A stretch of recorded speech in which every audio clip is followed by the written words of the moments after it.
Anda kembali menyaksikan Gempita Bola dan bersama kami di studio sudah hadir pengamat sepak bola Diego Basro. Halo Bung Diego, sehat selalu ya ini. Sehat, senyumnya ini kenapa nih? Apakah tim yang Anda dukung kembali melaju ke semifinal dukung siapa? Kan awalnya dukung Jepang kan? Tadinya dukung Jepang, tapi karena kalah ya dukung yang biasanya saya dukung di Piala Dunia, Argentina. Dan mereka lolos ke semifinal dan tim-tim yang saya prediksi lolos semifinal lolos semua ternyata. Oke, waduh, jangan sampai Anda ikut judi bola ya. Oh enggak, ya, ini cuma tebak-tebak hadiah aja ya. Oke.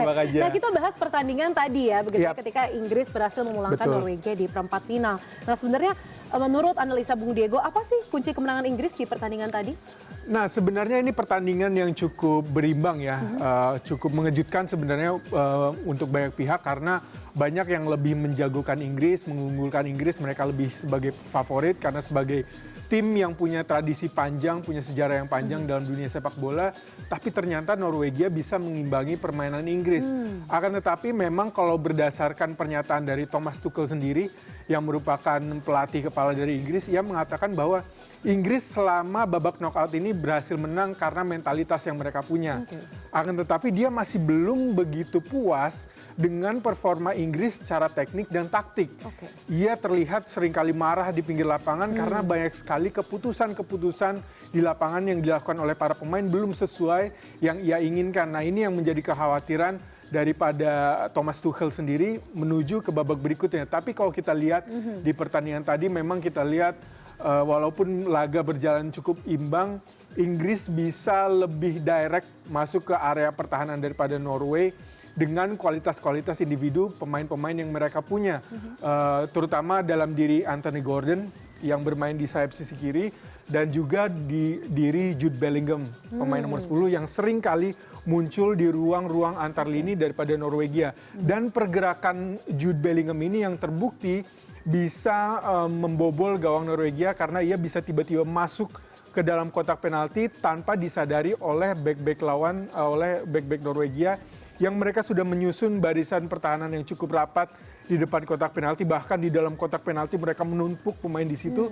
Tapi karena pergerakan cerdik dan timing yang tepat dari Jude Bellingham ini membuat akhirnya ia bisa mencuri 2 gol di pertandingan tadi. Oke, menarik ini ya. Tapi mungkin kita bahas dari sisi Norwegia terlebih dahulu ya, Bung Diego ya. Bahwa kita lihat starnya nih, striker dari Manchester City, Erling Haaland begitu ya. Terlihat seperti kehabisan bensin di pertandingan tadi. Ini menjadi sebuah surprise ya. Semua orang menunggu-nunggu penampilan daripada Haaland di mana di babak-babak sebelumnya ia selalu berhasil membawa Norwegia menang dengan gol-golnya, dengan pergerakan tanpa bolanya yang begitu tepat timingnya, begitu agresif permainannya. Akan tetapi di pertandingan tadi saya melihat Haaland lebih sering jalan kaki justru.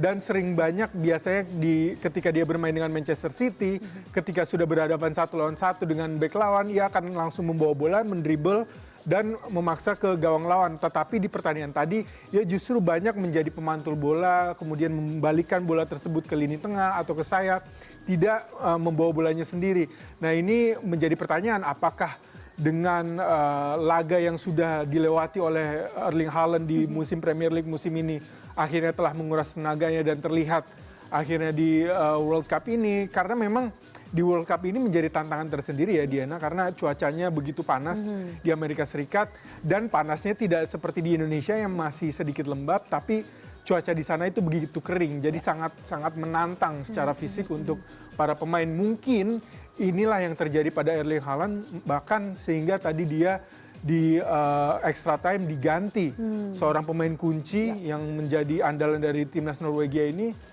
akhirnya harus ditarik karena kondisi fisik yang tidak prima. Bahkan kalau kita lihat di media sosial banyak yang berguyon begitu tentang Haaland ya, bahwa ini kalau dilihat pace-nya mungkin pace 9 kayaknya, kebanyakan jalan gitu ya Haaland di pertandingan tadi. Biasanya pace 4, pace 3 kan dia main, tapi tadi pace 9 mungkin ya kondisi fisik gak bisa dibohongi. Dan walaupun dia harus memaksa secara mental untuk memaksakan dirinya, tapi ternyata itu tidak cukup ya untuk menghadapi timnas Inggris. Bung Diego, apakah ini juga ada faktor bahwa Haaland juga bertemu dengan teman-temannya Bisa di jadi juga City? Karena 2 back sentral daripada Inggris yakni John Stones dan juga Mark Guehi merupakan rekan setimnya di Manchester City, sehingga otomatis mereka sudah saling mengetahui gaya bermain masing-masing seperti apa, kebiasaan-kebiasaannya seperti apa. Memang tadi antara John Stones dan Mark Gahey betul-betul cukup rapat ya menjaga pergerakan dari Haaland.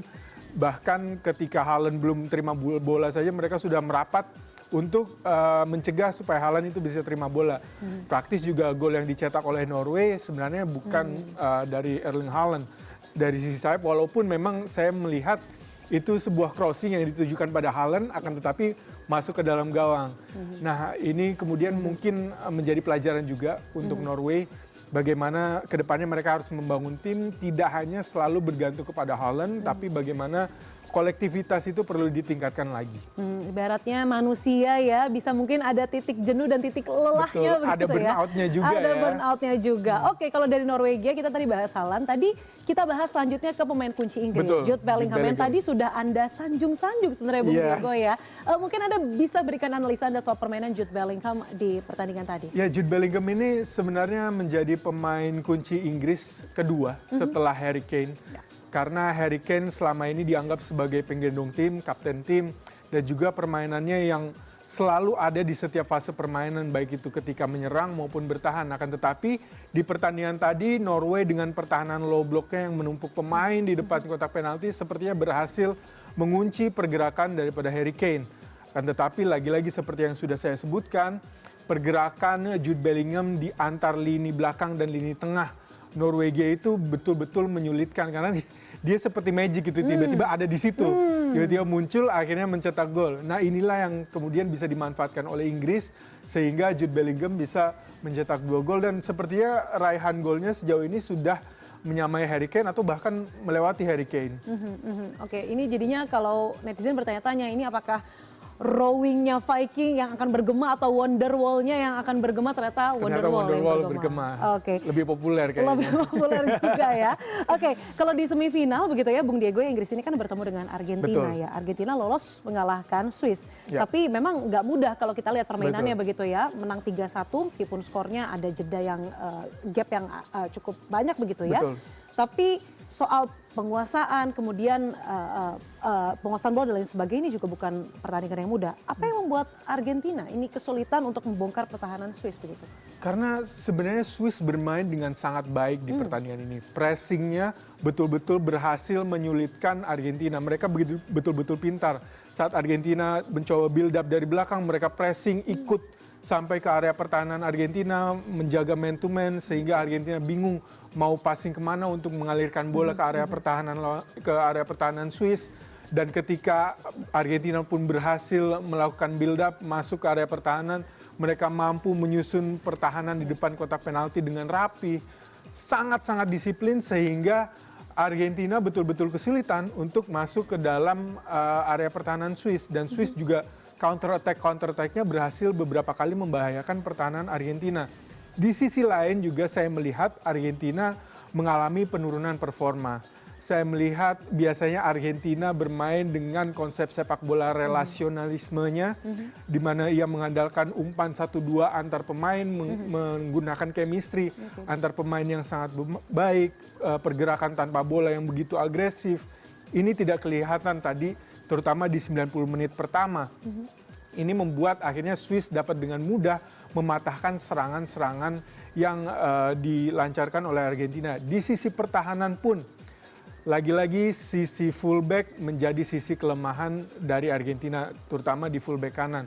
Lawan Cape Verde, sisi itu diserang dan berbuah gol. Lawan Mesir juga sisi itu yang diserang, kemudian berbuah gol. Lawan Swiss juga tadi melalui Ndoye berhasil mencetak gol melalui sisi fullback kanan tersebut. Nah ini menjadi kelemahan daripada timnas Argentina. Saya melihat kurang meningkatnya performa dari Nahuel Molina dan juga Rodrigo de Paul yang merupakan salah satu pemain kunci di Piala Dunia 2022. Sepertinya sudah menurun performanya semenjak pindah dari liga-liga terbaik Eropa ke Inter Miami di Amerika Serikat.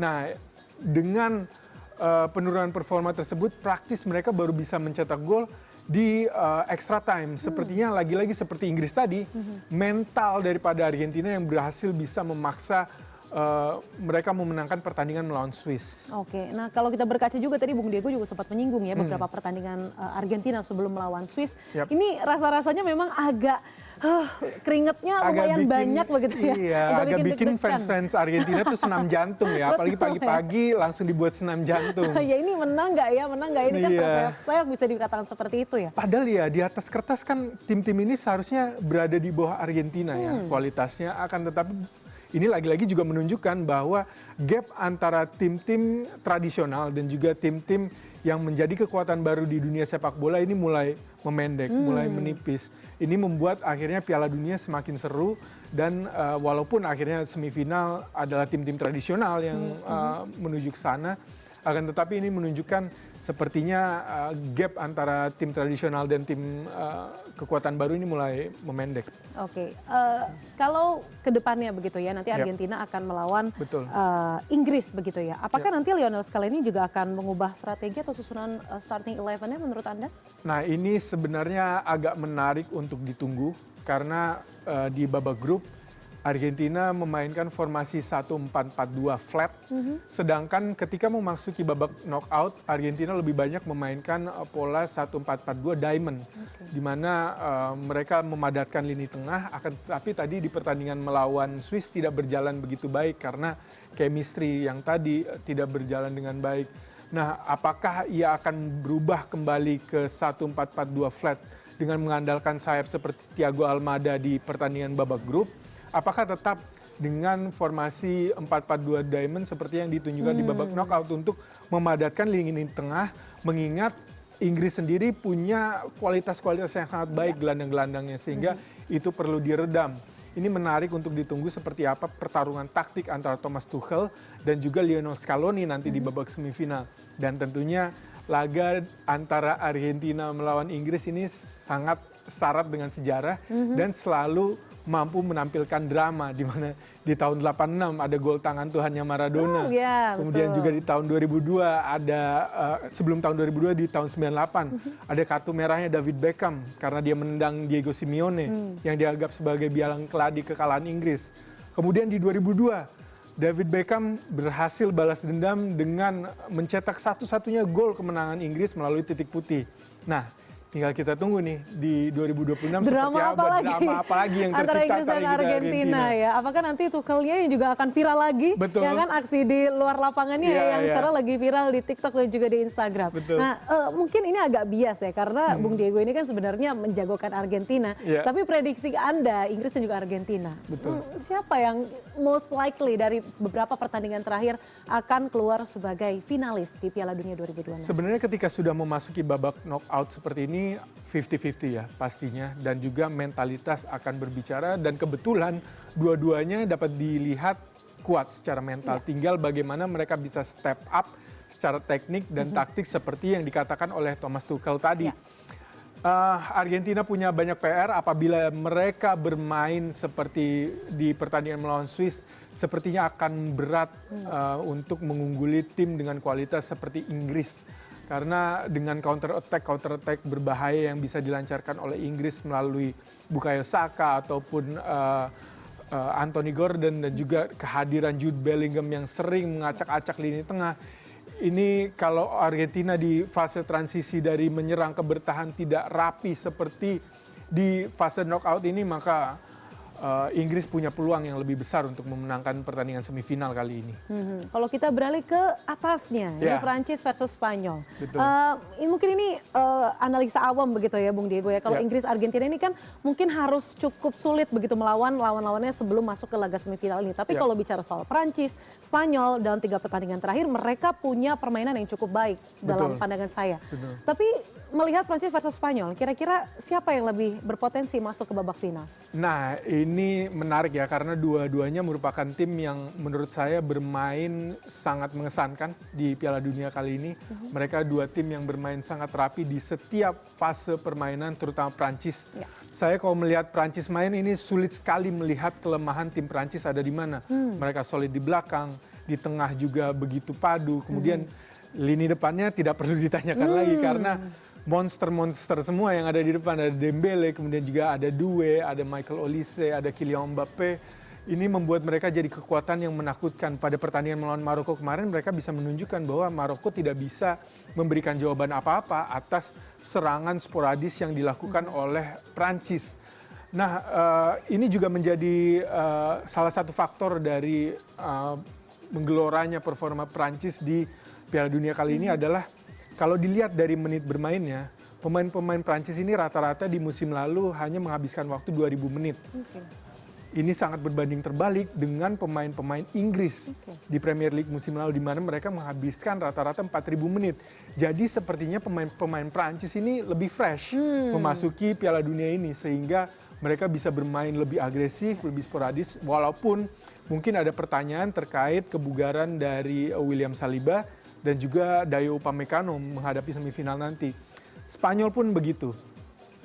Mereka merupakan tim yang sangat solid, bermain dengan game model yang sudah dimulai dari akar rumput mereka, bermain dengan game model yang sama hingga mereka di timnas senior dan menunjukkan kepada dunia bahwa konsistensi dari game model ini bisa mereka tunjukkan dan ini mungkin bisa jadi salah satu cara untuk mengalahkan sporadisnya serangan Prancis, yaitu dengan tidak membiarkan Prancis memegang bola. Karena Spanyol mendasarkan permainannya pada penguasaan bola, itu merupakan salah satu cara mereka bertahan juga, bukan hanya mereka menyerang. Jadi ini cukup berimbang, tapi saya melihat Prancis punya faktor X yang lebih karena Spanyol tidak memiliki striker yang terengginas gitu di Piala Dunia kali ini. Baik, kita nantikan ya siapa yang nantinya akan keluar jadi finalis di Piala Dunia dan tentu ini pasti akan seru sekali ya karena ada pertandingan bersejarah tadi, kemudian adu strategi dan juga para pemain-pemain yang sekiranya kelas dunia ini apakah mampu membuktikan diri ya di Piala Dunia ini. Terima kasih telah berbagi perspektif dan juga analisa Anda pengawas sepak bola Diego Basro. Saya selalu semoga Argentina menang, saya pegang Prancis aja kayaknya. Amin, oke kita ketemu di final ya. Iya, ketemu di final. Terima kasih banyak. Jangan kemana-mana, pemirsa, Gemita Bola 2026 akan kembali dengan beragam informasi menarik lainnya. Usai jeda, tetaplah bersama kami.